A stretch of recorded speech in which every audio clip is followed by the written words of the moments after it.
नमस्कार,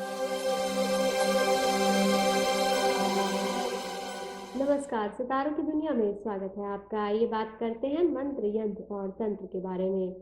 मंत्रों की शक्ति को आज विज्ञान भी मानने लगा है, यहाँ तक कि विज्ञान ने इन विषयों को श्रेष्ठ विज्ञान मानकर अनुसंधान भी शुरू कर दिया है। जब हम बहुत प्राचीन आध्यात्मिक पुस्तकों को पढ़ते हैं, तो हमें मंत्र और मंत्रों की शक्तियों के विषय में अवश्य ही पढ़ने को मिलता है।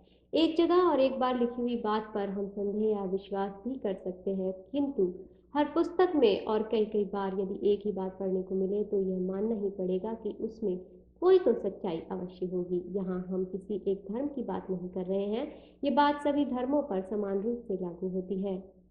दुनिया के जितने भी ज्ञात और अज्ञात धर्म हैं, सभी में हमें मंत्र और मंत्र शक्ति के बारे में अवश्य पढ़ने को मिलता है। पुरानी किताबों में हमें उदाहरण सहित पढ़ने को मिलता है कि मंत्रों की शक्ति से एक से बढ़कर एक अद्भुत और आश्चर्यजनक कार्य संपन्न किए जाते थे। जंगली जानवरों को वश में करना, चाहे जब बारिश ले आना, युद्ध में अपने शत्रुओं को मंत्र शक्ति से क्षण भर में नष्ट कर देना, लाइलाज बीमारियों को मंत्र शक्ति से पल भर में ही हमेशा के लिए दूर कर देना, यहाँ तक कि मंत्र शक्ति की सहायता से मृत व्यक्तियों को भी जीवित करने के प्रामाणिक प्रसंग मिलते हैं। मंत्र, यंत्र और तंत्र एक ही शक्ति के तीन रूप हैं। मनन करने योग्य शब्द ध्वनि ही मंत्र है। प्रत्येक मंत्र का संबंध किसी न किसी देवी देवता से होता है। जब हम पूर्ण श्रद्धा से अपने आराध्य देव को बुलाते हैं, उसका मनन करते हैं, तो इसका प्रभाव हमारे मन मस्तिष्क पर पड़ता है और अलौकिक ऊर्जा का संचार होता है।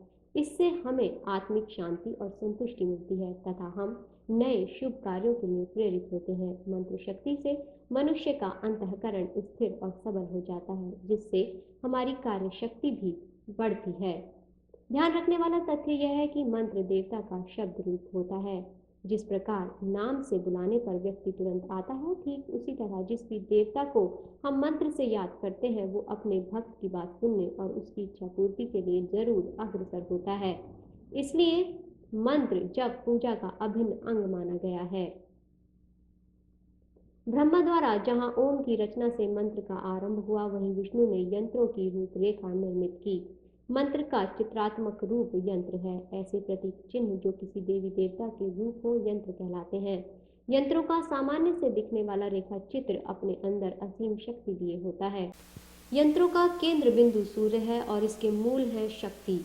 यंत्र का विधान काफी पुराना और विशाल है। इसमें गहन तत्वों का समावेश है। गौतमीय तंत्र में कहा गया है कि शालग्राम, शिला, मणि, यंत्र, प्रतिमा और मंडल पर भगवान विष्णु की पूजा करनी चाहिए। केवल भूतल पर पूजा करना उचित नहीं है। यंत्र मंत्र रूप है और मंत्र देवताओं का ही विग्रह है। जैसे शरीर और आत्मा में भेद नहीं होता, वैसे ही यंत्र और देवता में भी कोई भेद नहीं होता।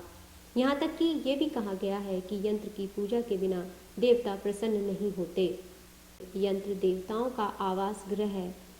यंत्र साधना एक सरल, सुगम और उत्तम मार्ग है, जिससे विभिन्न सिद्धियों के रास्ते खुल जाते। यंत्र आदि पढ़ने और लिखने से जैसा मनोरथ होता है, वैसी यंत्र विधि युक्ति करने से सिद्धि की प्राप्ति होती है। विपरीत करने से फल नहीं मिलता। प्रायः मानव विधि जाने बिना जो कुछ भी करता है, उससे फल नहीं मिलता और दोष विद्या पर लगाते हैं। विधि विधान से किया कर्म कभी निष्फल नहीं होता।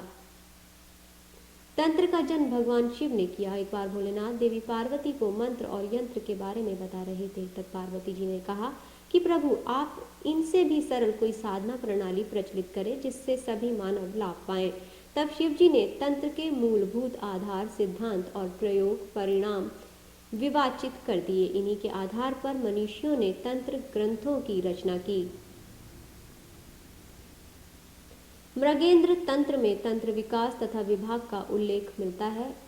इससे विदित होता है कि परमेश्वर सृष्टि काल में जीवों के भोग और मुक्ति रूप पुरुषार्थ की सिद्धि के लिए पंच स्रोत्र ऊर्ध्व, पूर्व, दक्षिण, उत्तर और पश्चिम है।